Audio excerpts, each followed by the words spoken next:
Subscribe to our YouTube channel and press the bell icon to never miss a video from Fever FM.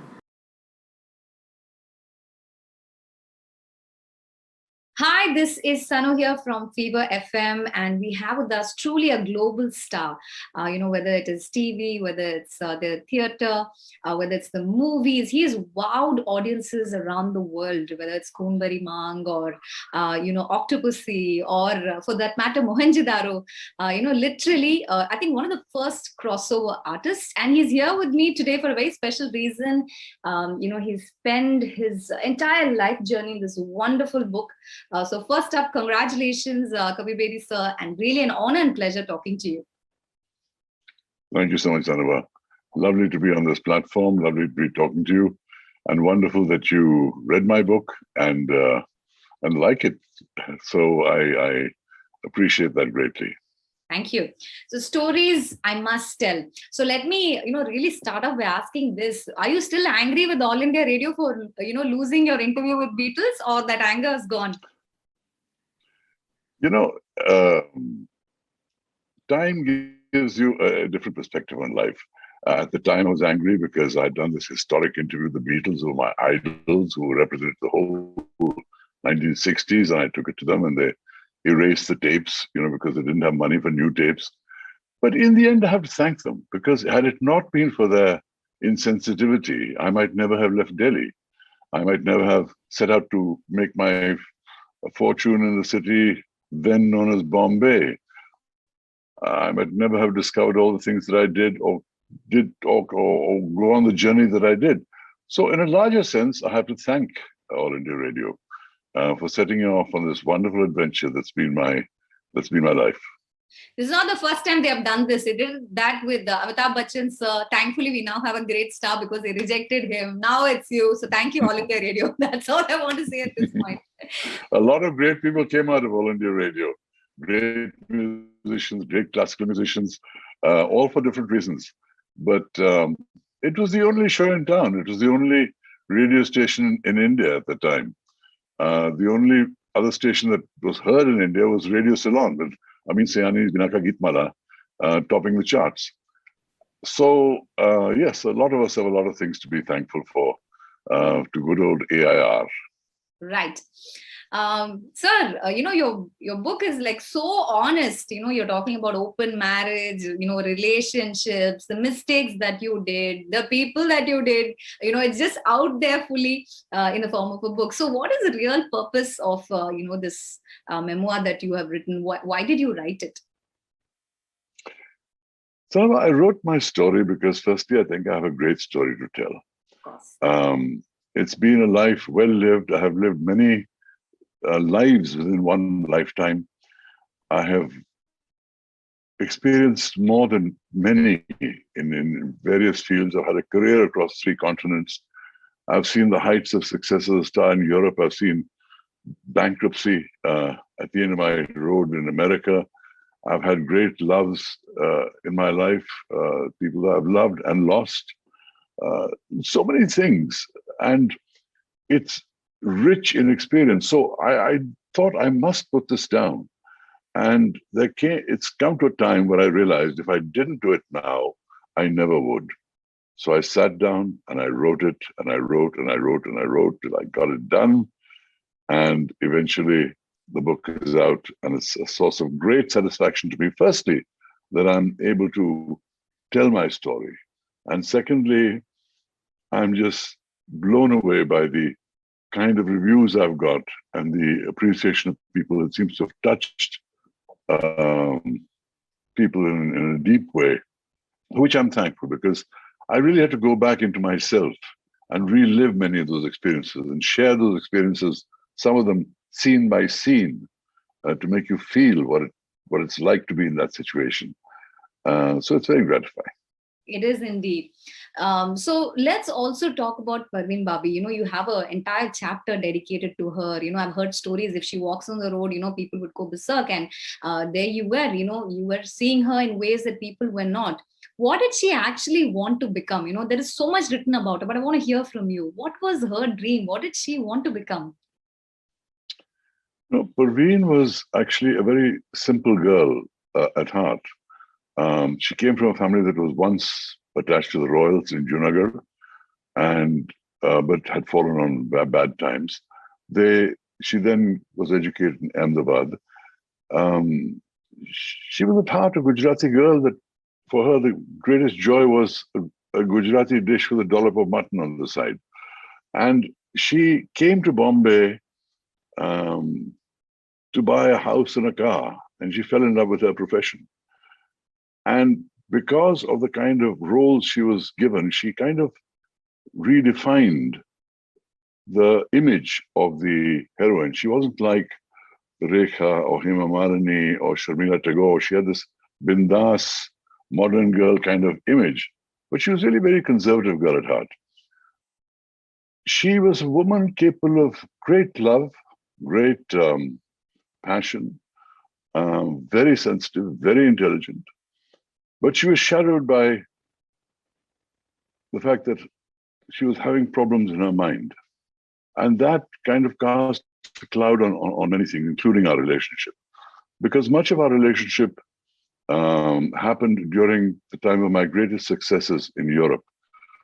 So while it began in India, and she was at that time a bigger star than me in India, or a bigger rising star than me in India, because she had like 3 big hits and I just had 2. But when she came to Europe and there was all that incredible success going on, and she was facing all these different problems, it led to a lot of conflicts. And I realized there were problems. And I think my desire to have her healed was one of the big problems in our relationship, because she hated doctors with a passion and didn't want them knowing. I think there was also a fear of the industry discovering her condition, because there's so much stigma attached to it. And the fear was if the industry knew, they'd drop her like a hot potato. So I think her sense of survival wanted to keep that private. And she didn't trust doctors because paranoia also sets in. So I had some incredible moments with her, which I have written about in the book, truly lyrical moments, and yet some truly traumatizing moments as well, all of which I've shared. Absolutely. Let's also talk about mental health.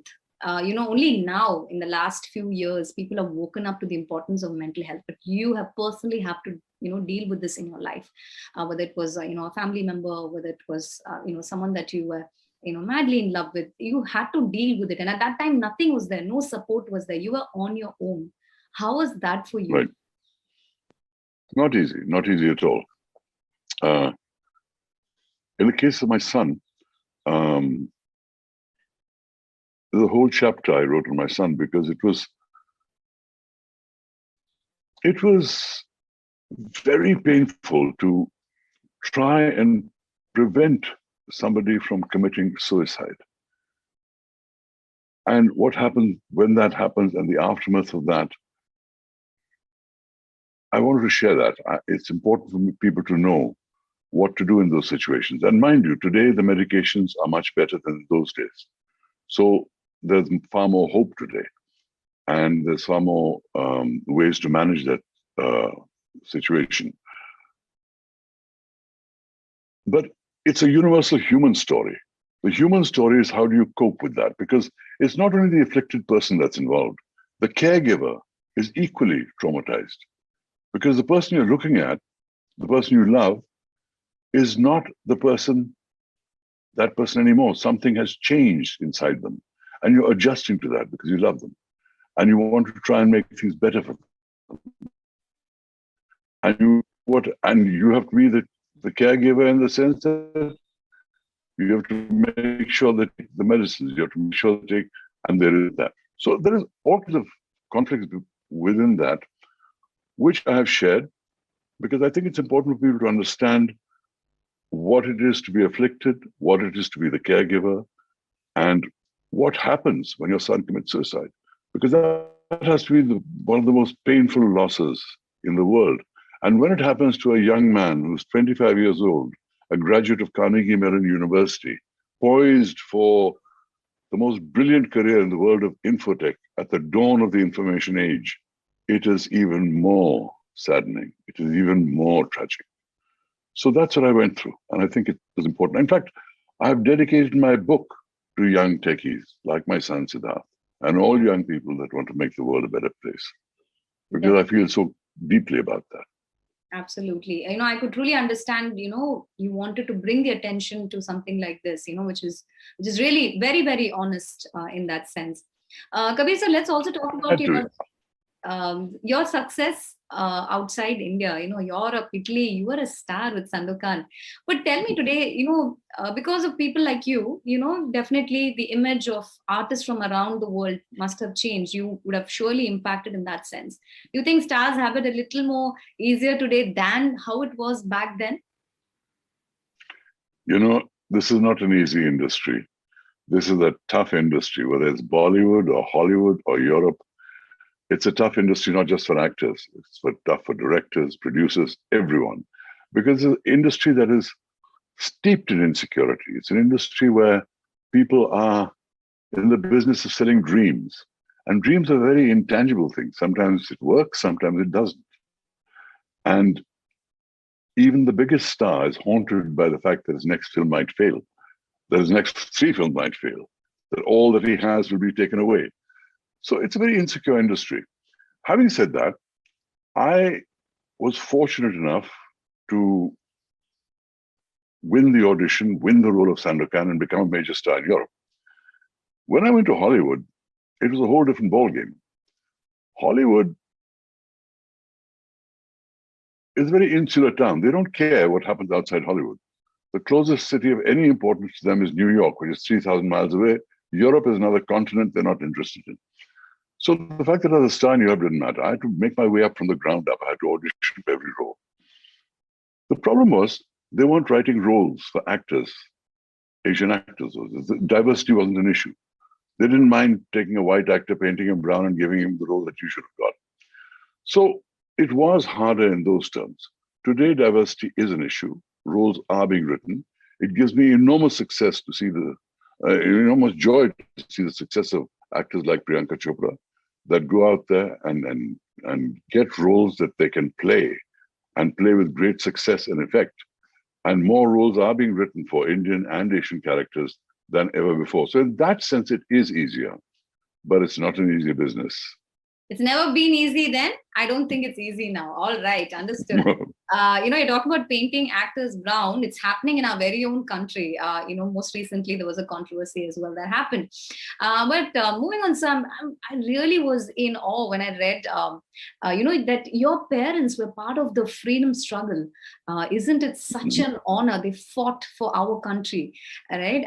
Anything that you would like to, share in that sense? Those memories you've heard from them for sure. I think everyone's parents plays a very important role in their lives. My parents would have been remarkable even if they were not my parents, because their story is so amazing. Here are 2 Oxford graduates that give up everything to join the freedom struggle in India. Even in their togetherness in that struggle, one is a communist, one becomes a Gandhian. My mother leads a nonviolent demonstration in our home village of Dera Baba Nanak. They then move on to discover religion and go from being revolutionaries to being great religious figures. How that happens, I can't tell you in this short chat that we're having, but it's an extraordinary story. And yet, even though my mother goes on to become the highest ranked Buddhist nun in the world, and my father becomes a major New Age philosopher in Europe, there is this bond between the 2 of them. They are soulmates, even though divided by continents and religions. It's an extraordinary story, and I'm so honored and blessed to be their son and to be able to tell that story. Mind you, there's 3 books written on my mother already. There should be a few written on my father too, but it is an extraordinary story, and I have told it in as concise a way as I can, without taking away the juice, the joy of all that they went through and suffered and sacrificed and achieved. So this was an extraordinary story. And what they taught me was, don't be afraid of taking the path less traveled. Don't settle for the usual kind of jobs if that's not what's in your heart. You can always make a life that is different to the others. It may not be as rewarding financially because they never had much money, but it can be enormously satisfying to your soul and to your sense of being and remaining true to yourself. And that's what gave me the courage to leave Delhi, to move on from Bombay, to push the envelope even after my success in Europe. The courage to be different I got from them, as well as the importance of kindness, compassion, and never forgetting that other people are as human as you. We're all in the same boat and we have to help each other along. Lovely. Such profound words. I also was in, absolute amazement that, your family have met many important people, and you actually, interacted with our, former Prime Minister, two of them, right? Rajiv Gandhi sir and Srimati Indira Gandhi ji. Anything that you'd like to share? I mean, I was like, wow, how was that? You grew up with them, isn't it? Yeah. The huts where I was born in Lahore, just at the cusp of India's independence, that was sort of a symbol of my parents' lack of money as well as their solidarity with the poor. And that also, Gyani Zail Singh, all these communists would come and congregate. Gyani Zail Singh, who became president, Inder Gujral, who became prime minister, Sheikh Abdullah, who became the ruler of Kashmir, Hafiz Jalandhari, who became poet laureate of Pakistan. So these were people that also, when I joined school, and Nehru actually knew my parents even before independence. But when the family came down from Kashmir to Delhi, I went to a Montessori school run by a German lady in near Connaught Place. And Rajiv and Sanjay were in the same school. Rajiv was a year older, Sanjay was a year younger. And we were just kids fooling around, and we got on very well. So they'd invite me over often to their house, and we'd play in the gardens. They had a huge room that had these trains that ran on tracks and signals that went up and down. And we'd play with the trains and all these trains going past stations and everything else. We built little cars on mechano sets. We learned riding in Rashtrapati Bhavan on horses. I had no idea. I never imagined that they would affect India's destiny so immensely. Indira Gandhi at the time was just like the official hostess of her father, Pandit Nehru, who was the prime minister. So for us, he was just, Chacha Nehru. There was, and it was Auntie Indu, and there was Rajiv and Sanjay, and kids fooling around. So I kept in touch with them even after I moved to Delhi Public School, even after I went to St. Stephen's College. They remained friends. It's only after I came to Bombay and then left for abroad that I sort of lost active contact with them. But it was wonderful to share my childhood with them. And, sit there in the best seats watching the Republic Day parade, looking at all the army regiments salutes because we were sitting right next to the Prime Minister, not Prime Minister, to Auntie Indu, Indira Gandhi. And Rajiv would love to fly past, and I love the camels with the soldiers mounted on them. Sanjay, by the time I was leaving Delhi, was planning to make a people's car, which he eventually did. Rajiv was planning to get his pilot's license. So it was a nice relationship, and I was deeply saddened when they died in very tragic circumstances. If I continue, I think I might give away your entire book, but just a few snippets, that you've really shared. Thank you so much for that, Kabir sir. It's been really a pleasure. And you've literally witnessed, India from, independence to, you've grown, you've represented us nationally, internationally, and definitely made us very, very proud. And final word to you, Kabir sir, what would you like to share?